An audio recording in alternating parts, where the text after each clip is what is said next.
Shalom, selamat malam, salam sejahtera untuk kita, Bapak Ibu yang dikasihi dan berkati oleh Tuhan kita Yesus Kristus. Kita berjumpa lagi dalam renungan malam hari ini. Dan sebelum kita bersama-sama mendengarkan kebenaran firman Tuhan, mari kita bersatu di dalam doa. Kita berdoa. Tuhan Allah Bapa di surga, Allah di dalam Yesus Kristus, Tuhan dan Juru Selamat kami, puji syukur, hormat, kemuliaan hanya bagi nama-Mu. Pada malam hari ini kembali kami akan mendengarkan kebenaran firman Tuhan. Biarlah Tuhan sendiri yang menuntun dan memimpin kami dengan kuat kuasa-Mu. Terpujilah nama-Mu, dalam nama Yesus kami berdoa dan mengucap syukur. Amin.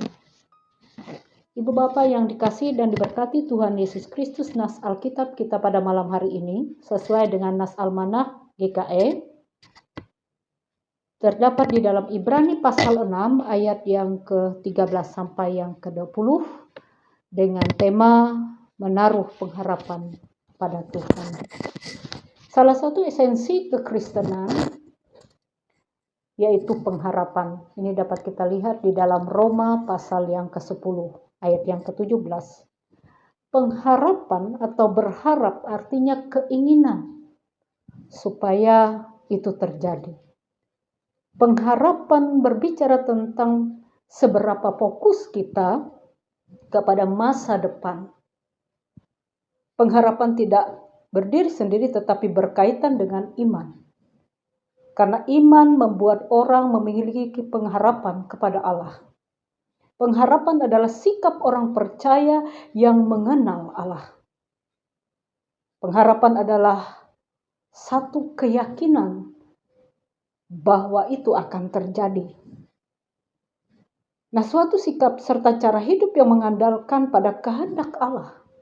Dan pengharapan berbeda dengan menginginkan. Menginginkan adalah sikap dan cara hidup yang berharap seperti yang kita pikirkan, seperti yang kita mau, sedangkan pengharapan adalah kehendak Allah yang digenapi. Nah, Bapak Ibu yang kekasih di dalam Tuhan, dalam bagian pembacaan Alkitab kita, khususnya di dalam ayat yang ke-19 berbunyi demikian. Pengharapan itu adalah sauh yang kuat dan aman bagi jiwa kita yang telah dilabuhkan sampai ke belakang tabir. Di sini pengharapkan diibaratkan sebuah kapal ketika hendak berlabuh di tengah laut, maka sauh atau jangkar itu akan diturunkan ke dasar laut. Sauh akan membuat kapal itu tidak hanyut dibawa oleh gelombang, tidak hanyut oleh arus, dan tetap pada posisi.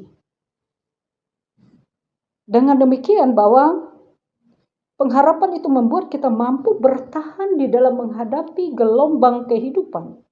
Meskipun ada banyak yang terjadi dalam kehidupan kita, yang bisa saja membuat kita goyang, yang bisa membuat kita hanyut, terbawa oleh arus kehidupan dunia ini. Tapi karena ada sauh itu tadi, ada pengharapan itu tadi, kita akan tetap berdiri kokoh. Mari kita belajar dari Abraham. Sebagaimana dalam nas kita pada saat ini, bagaimana Abraham menunggu waktu yang sangat lama untuk bisa mendapatkan keturunan dan ahli warisnya, yaitu Ishak.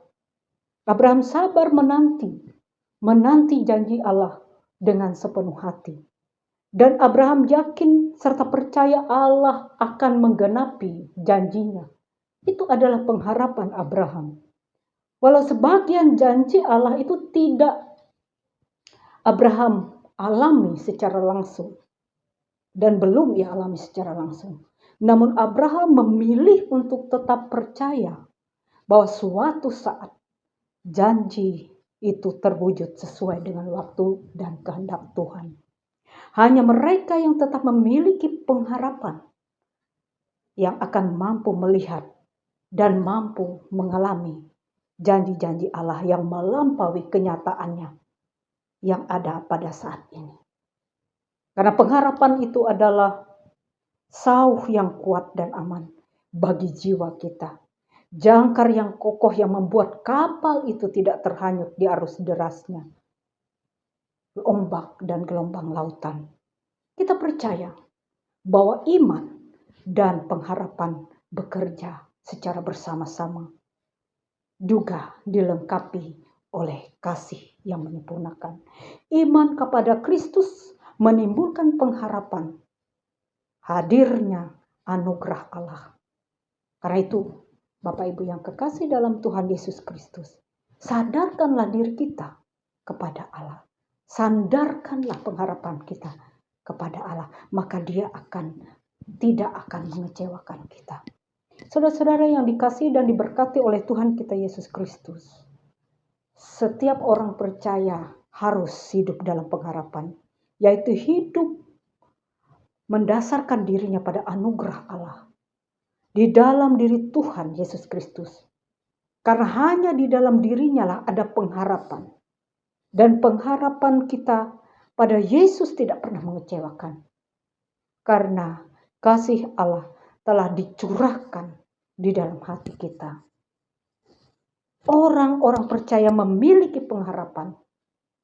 Dan itu akan menjadi sauh bagi jiwa kita. Hubungan kita dengan Tuhan Yesus membawa kita dekat dengan Allah.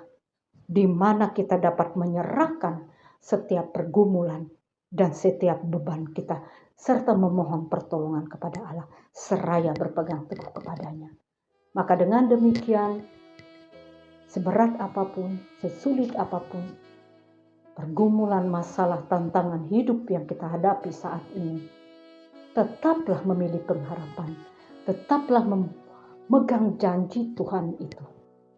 Sehingga pada saatnya kita akan mengalami janji itu boleh terjadi dalam kehidupan kita. Tuhan memberkati kita dan firman-Nya tidak akan sia-sia. Amin. Shalom. Selamat malam.